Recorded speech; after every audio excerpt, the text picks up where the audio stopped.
అయ్యో తలనొప్పిగా ఉంది. అక్క కొంచెం కాఫీ ఇస్తావా? సరేనమ్మా ఇస్తాను. సరే అక్క. అయ్యో పాలు లేనట్టున్నాయే. మొన్నా అక్క ఒకసారి రా. షాప్కి వెళ్ళి పాల ప్యాకెట్ తీసుకురా పోరా. అక్క నా దగ్గర 100 రూపాయలు ఉన్నాయి అక్క. అది కూడా బండిలో పెట్రోల్ కొట్టించుకుంటా ఉంచాను. శాలరీ రావడానికి ఇంకా 10 రోజులు ఉంది. ఈ 100 రూపాయలతోనే సరిపెట్టుకోవాలక్క. రే చెల్లికి తలనొప్పిగా ఉందంటరా, కాఫీ పెట్టమనేది. సరే నువ్వు బస్కి వెళ్దువు గాని వెళ్ళి పాల ప్యాకెట్ తీసుకురాపో. సరే అక్క.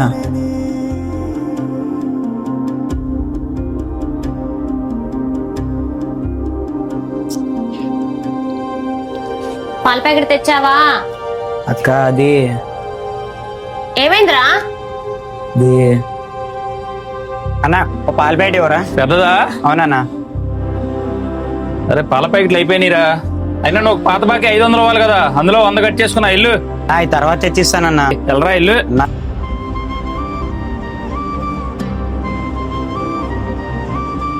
జమ చేసుకున్నారక్క. సరేలే నువ్వేం బాధపడకు గాని చెల్లికి నేను బ్లాక్ టీ ఇస్తాలే. సరే అక్క. ఎవరో వచ్చారు చూడు, తీసుకో. ఏంటక్క ఇది? మేము ఊరెళ్తున్నాము, పాలు వేస్ట్ అయిపోతాయి కదా, అందుకే తీసుకో. అంతేకాదు తమ్ముడు, మేము ఊరు నుంచి రావడానికి వారం రోజులు పడుతుంది. పాలబ్బాయి రోజు ఇంటి ముందు పాల ప్యాకెట్ వేస్తాడు, అవి కూడా తీసుకొని వాడుకోండి. సరే అక్క.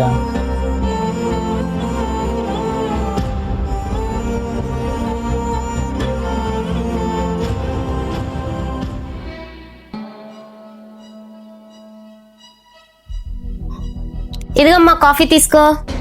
థ్యాంక్స్ అక్క.